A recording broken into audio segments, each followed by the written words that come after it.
Ma Bible, mon trésor.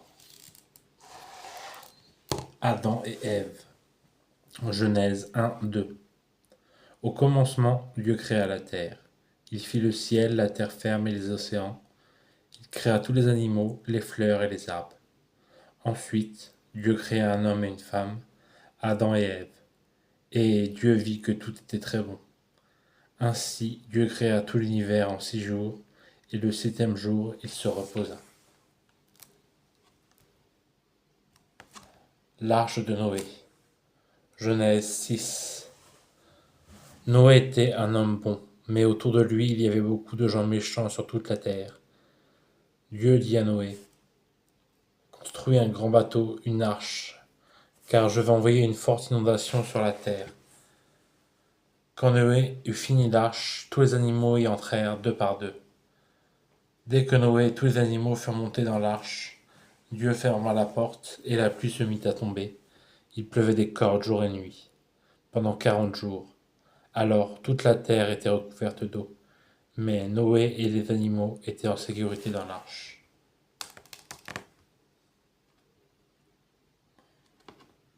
Moïse fait sortir le peuple d'Égypte. Exode 12. Dieu avait une mission importante pour Moïse, faire sortir son peuple d'Égypte et le conduire dans un pays bien à lui. Moïse ne voulait pas de ce travail car il avait peur. Mais Dieu promit d'être avec lui pour l'aider. Le jour où le peuple arriva au bord de la mer profonde, Dieu intervint. Il sépara l'eau de la mer en 2. Ainsi, tous, hommes, femmes, enfants et animaux, purent traverser la mer sans se mouiller. Maintenant, le peuple était libre. L'esclavage était fini. Samson, un super-héros. Juge 13-16. Samson était l'homme le plus fort de tous les temps. Il avait les cheveux longs et une grande barbe. Dieu avait dit à Samson, « Aussi longtemps que tu ne te couperas pas les cheveux, je te donnerai une puissance extraordinaire. » Un jour, Samson combattit à main nue un lion féroce qui l'attaquait. Et une autre fois, Samson porta sur ses épaules les 2 battants de l'énorme porte d'une ville fortifiée.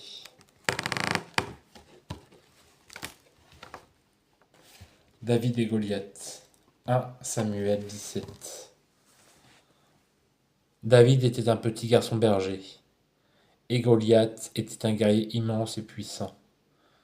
Goliath se moquait bruyamment du Dieu des Israélites et de leur armée.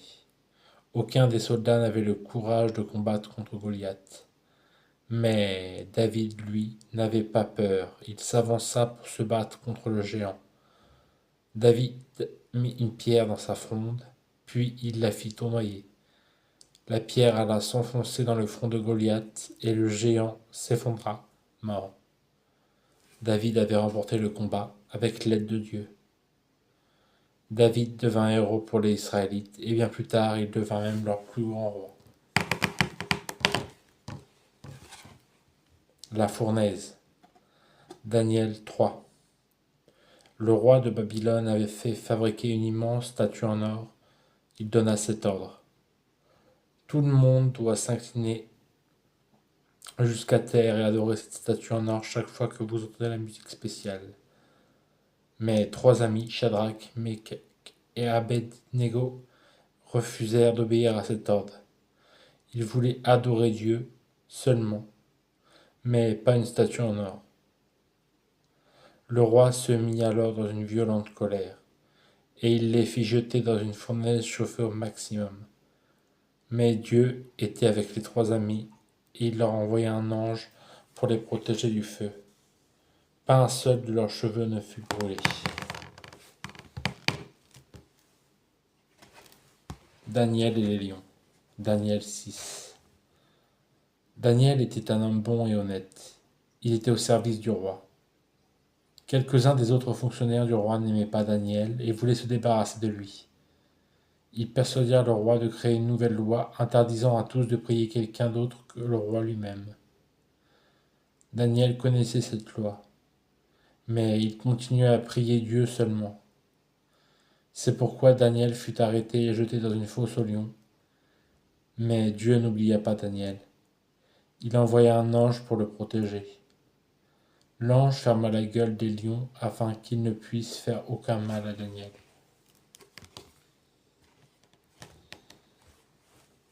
Jonas et le grand poisson. Jonas 1:3. Dieu commanda à Jonas d'aller à Ninive, mais Jonas n'obéit pas. Au contraire, il prit un bateau pour fuir loin de Dieu. Mais Dieu envoya une forte tempête sur la mer, et le bateau était sur le point de couler. Jonas savait que cela arrivait parce qu'il avait voulu fuir loin de Dieu. Il demanda donc aux matelots de le jeter à la mer. Immédiatement la tempête s'arrêta. Mais Dieu n'oublia pas Jonas. Il envoya un grand poisson pour l'avaler. Pendant 3 jours et 3 nuits, Jonas resta dans le ventre du poisson. Ensuite, Dieu fit que le poisson le recrache sur la terre ferme. Jonas était sauvé.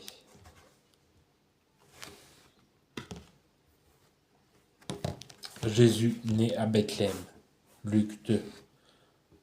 Dans une étable au milieu des bœufs, des moutons et des ânes, Marie donna naissance à Jésus, le Fils unique de Dieu. La venue au monde de l'enfant Jésus remplit Marie et Joseph d'une joie immense. Des anges avertirent les bergers qui gardaient leurs troupeaux dans les champs des alentours en disant : Jésus est né à Bethléem, allez voir. Jésus et les enfants. Matthieu 5, 7, Luc 18, 15, 17. Jésus aimait tout particulièrement les enfants et il avait toujours du temps pour eux. Un jour, il dit : Laissez les enfants venir à moi. En effet, ils appartiennent à Dieu. Jésus dit également qu'il ne fallait pas s'inquiéter ou se faire du souci dans la vie, parce que Dieu est toujours près de nous. Voici ses paroles. Observez les oiseaux et les fleurs. Regardez combien Dieu prend soin d'eux. Chaque jour, il leur donne ce dont ils ont besoin. Votre Père qui est au ciel prendra soin de vous de la même manière. À travers le toit. Marc 2, 1, 12. Un jour, Jésus était dans une maison remplie de monde. Un homme paralysé avait 4 amis qui voulaient absolument l'amener auprès de Jésus pour qu'il soit guéri. Impossible. Ils ne purent même pas entrer dans la maison. Alors ils montèrent sur le toit pour y faire une ouverture, puis ils descendirent doucement leur ami paralysé, juste devant Jésus. Jésus le regarda et dit : Lève-toi, prends ta natte et rentre chez toi. Aussitôt l'homme paralysé fut guéri, il se leva et il rentra avec ses amis.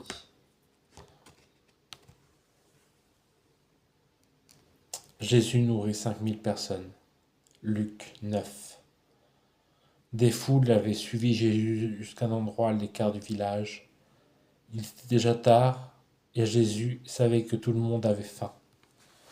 Alors il dit à ses disciples : Allez chercher à manger pour les gens. Mais les disciples ne trouvèrent que 2 poissons et 5 pains qu'un petit garçon avait apportés. Jésus remercia Dieu pour les pains et les poissons, puis il se mit à en distribuer des morceaux, morceau après morceau après morceau.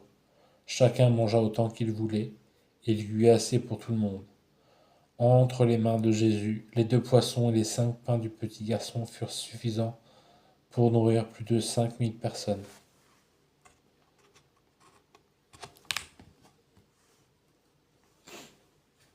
Jésus marche sur l'eau. Matthieu 14. Il faisait nuit et les disciples de Jésus étaient dans une barque au milieu du lac. Tout à coup, un vent fort souleva de grosses vagues. La barque fut secouée dans tous les sens. Les disciples aperçurent un homme dans l'obscurité. Il venait vers eux en marchant sur l'eau. Ils croyaient que c'était un fantôme. Mais Jésus leur dit : C'est moi, n'ayez pas peur. Pierre fut si heureux qu'il sortit de la barque pour marcher sur l'eau lui aussi. Mais dès qu'il n'eut plus les yeux fixés sur Jésus, il s'enfonça dans l'eau. Vite, Jésus le saisit par la main. Pierre était de nouveau en sécurité.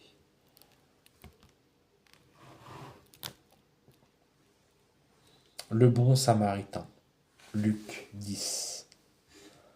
Un homme qui partait de Jérusalem avait été attaqué par des brigands. Ils l'avaient frappé et laissé à moitié mort sur le bord du chemin.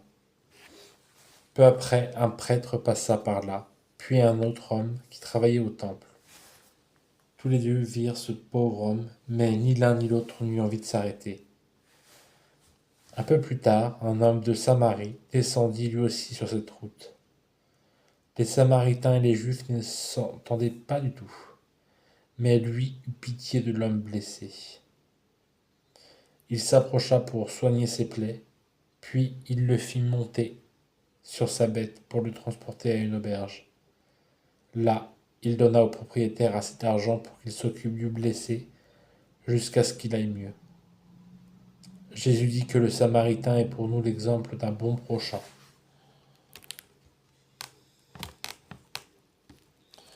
Le bon berger. Luc 15 et Jean 10, 11. Il y avait un bon berger qui aimait beaucoup ses moutons. Chaque soir avant de se coucher, il ramenait ses moutons dans un enclos en les comptant un par un. Un jour, il manqua un jeune mouton. La nuit était en train de tomber, mais le berger partit immédiatement à la recherche du mouton perdu. Quand enfin il retrouva son petit mouton, il fut heureux, vraiment très heureux. Il le mit sur ses épaules et le ramena chez lui. Jésus dit qu'il est comme le bon berger dans cette histoire. Il nous aime, il prend soin de nous, et il n'arrêtera pas de nous chercher si nous nous perdons.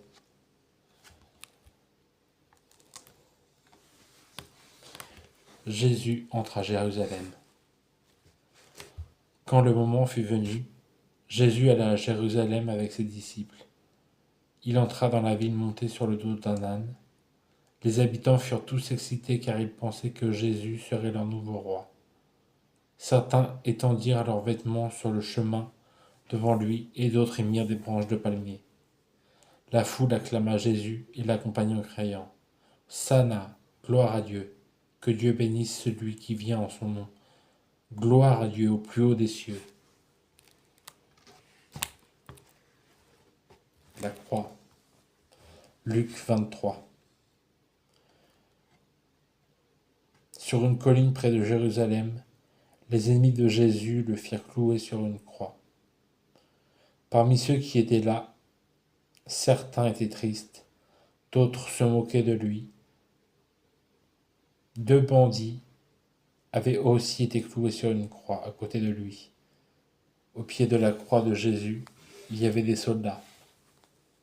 En les regardant, Jésus dit « Père, pardonne-leur car ils ne savent pas ce qu'ils font. » Au milieu de la journée, le soleil s'arrêta de briller. Le pays fut plongé dans une nuit noire. Jésus dit « Tout est fini. » Et il mourut. Tout triste, ses amis et sa famille rentrèrent chez eux.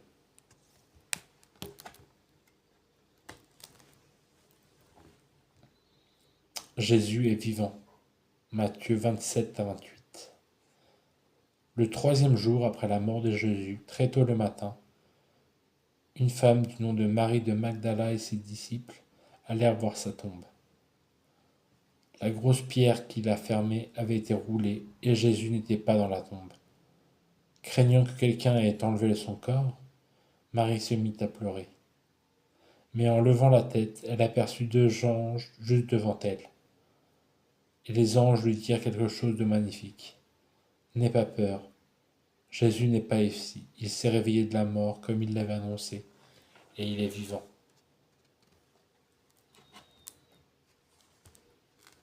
La pêche extraordinaire. Jean 21. Les disciples de Jésus étaient sortis pour pêcher.